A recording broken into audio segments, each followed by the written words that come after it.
This oil slick in the South China Sea is just an oil slick. Earlier reports that one of the missing plane's doors may have been spotted near the slick did not lead back to the wreckage of Malaysia Airlines flight MH370, which means back to square one. A U.S. surveillance plane and a Navy warship have joined more than 60 ships and aircraft scouring the South China Sea. There's literally tens of thousands of miles of ocean that are going to have to be searched. 239 people were on board when the Boeing 777 took off from Malaysia, headed to Beijing, China. The plane lost contact with ground controllers somewhere between Malaysia and Vietnam. It flew out of radar coverage, then 10 minutes later, the crew radioed their position, and then the plane disappeared.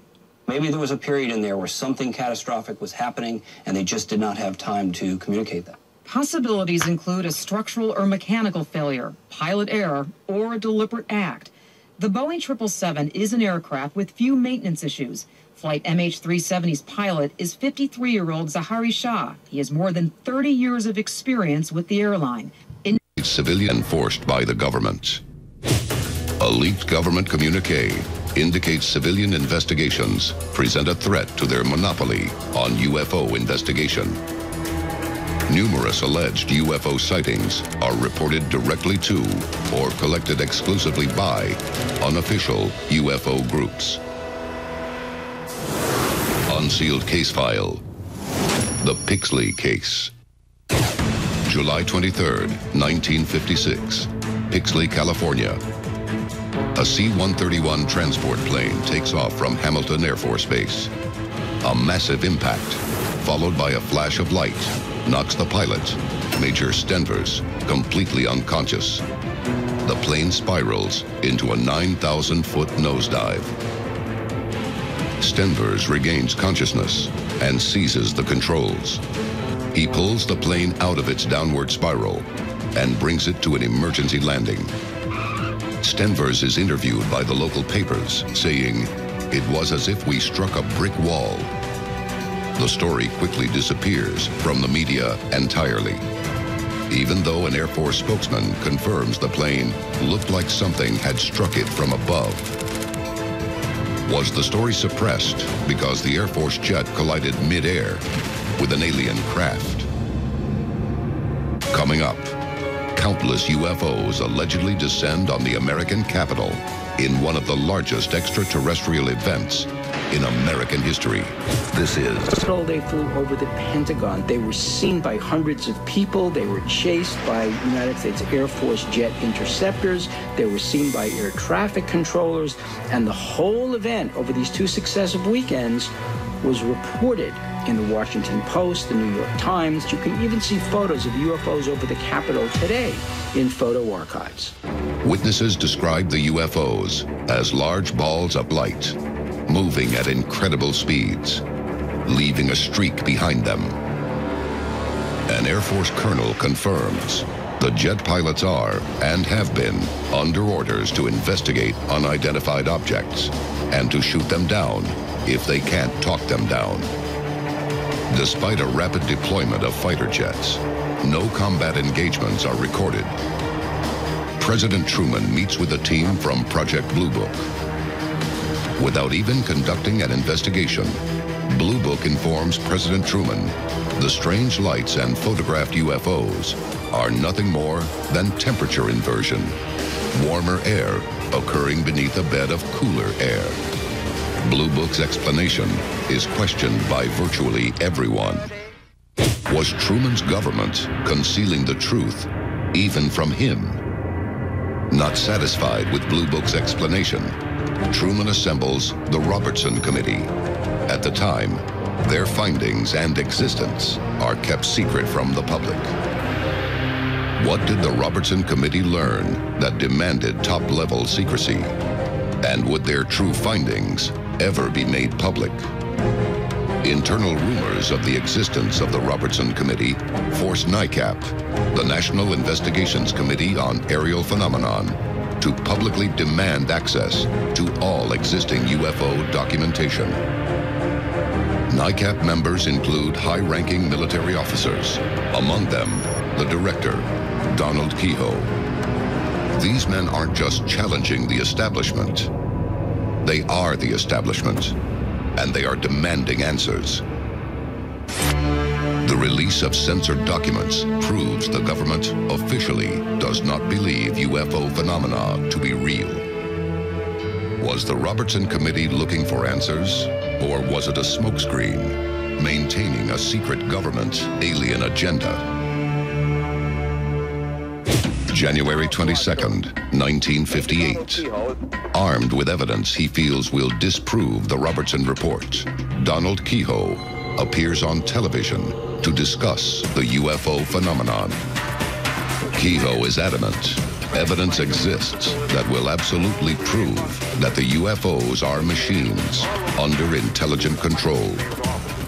But as Keyhoe attempts to tell the world what he knows, TV executives cut the audio of the live broadcast. A television executive explained, "This program has been carefully cleared for security reasons."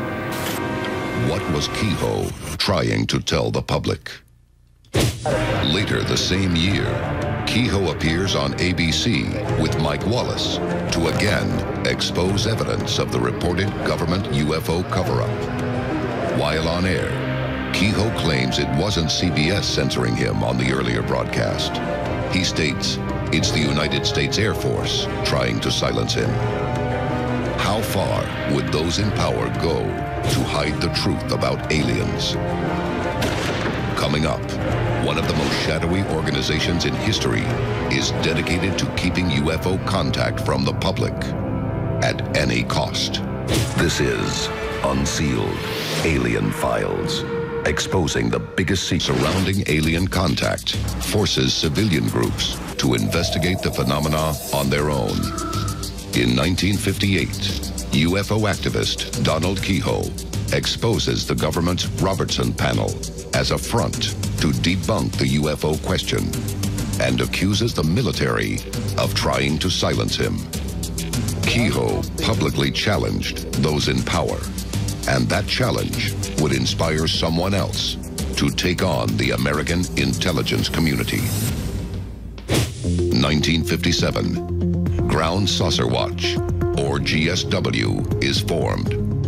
A small UFO activist group headed by Arizona engineer William Spalding. Spalding is investigating a government research installation that had allegedly recovered alien technology from a 1953 UFO crash site in Kingman, Arizona. Spalding claims to have 2 signed affidavits from Air Force personnel who were driven 4 hours north of Phoenix in the dead of night to investigate a disc-shaped craft half buried in the earth. The men allegedly saw 2 4-foot-tall alien corpses with large heads and brownish skin being retrieved from the cockpit. Spalding lobbied the government for years to access information about the Kingman crash. His efforts yield nothing. How long would the veil of national security prevent him and other ufologists from accessing information in restricted files? An unlikely chain of events would open the door to a brief moment of government transparency. In the wake of the Watergate wiretapping scandal, a shamed Richard Nixon is forced to resign from office. The American public watch in shock as their elected leader is discredited and his cabinet dismantled. To win back the trust of the people, Congress passes the Privacy Act under the direction of President Gerald Ford. Spalding's quest for the truth now has serious leverage. He is given access to the restricted documents the CIA had denied him for so long. What Spalding finds shocks him to the core. Unsealed case file, the Durant Report. The government publicly states UFOs are not worth investigating, but secretly monitors civilian watch groups in search of extraterrestrial life. Such organizations should be watched because of their potentially great influence on mass thinking if widespread sightings should occur. If aliens do not exist, why is the government spying on those who seek the truth? Secretary of the Robertson Committee and author of the Durant Report is CIA operative Frederick Durant.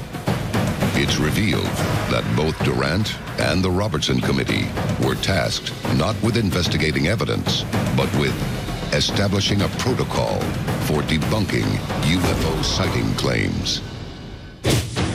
The conclusions of the Durant Report raise one key question. Why has the U.S. intelligence community gone to such great lengths to debunk UFO phenomena if they are convinced it is pure fiction?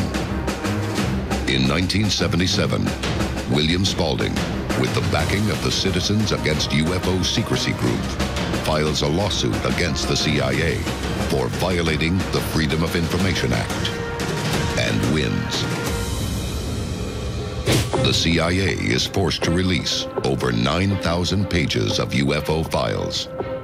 Files they insisted on multiple occasions they did not have. Among the files are several sanitized versions of both the Durant Report and the Robertson Panel Report. The released CIA files expose a systemic policy of ridiculing witnesses and watchmen, spying, intimidation tactics, and control of public information on UFOs. If there was any doubt that the government was taking the business of UFO investigations seriously, the release of the CIA files proves they were deadly serious. At the 2013 Citizen hearing in Washington, D.C., Richard Dolan looks at a post-disclosure world and the price the watchmen have been forced to pay. Throughout our major news organizations, in which an open belief in UFOs is a third rail for one's career. Throughout our scientific establishment, for sure, and also throughout our political structure. All of these institutions and others have treated the UFO topic as nothing more than a joke, something suitable for immature minds. Can it really be that the professors throughout the United States uniformly have dismissed this phenomenon without any cooperation from the intelligence community? Ditto the world of science, politics, and media. Coming up, a man who revealed a UFO cover-up and may have paid the ultimate price. Modern whistleblowers often risk their lives to bring the truth to light. In 2002, Gary McKinnon hacked one of the most sensitive systems in the American intelligence infrastructure. What he uncovers shocks the world. Gary McKinnon is a British computer hacker that allegedly got into NASA computer systems and found evidence that they were actively covering up an extraterrestrial presence and the reality of the UFO phenomenon. One of the documents that he said he saw was labeled non-terrestrial officers, which then listed quite a few personnel. The question is, what did this mean? Could the reference to non-terrestrial officers refer to agents from another world? And if so, where are they? And what are they doing? Some experts believe the reference to non-terrestrial agents is evidence of a long-held theory that a secret base exists on the dark side of the moon. Identified and eventually arrested, Gary McKinnon faces a possible 70-year prison sentence for breaching American Secrecy Acts. Has McKinnon, an independent ufologist, uncovered proof that the United States government has not only made contact, but is dealing regularly with extraterrestrials? Without McKinnon's efforts, the public would still be in the dark about alleged non-terrestrial agents engaged by government agencies.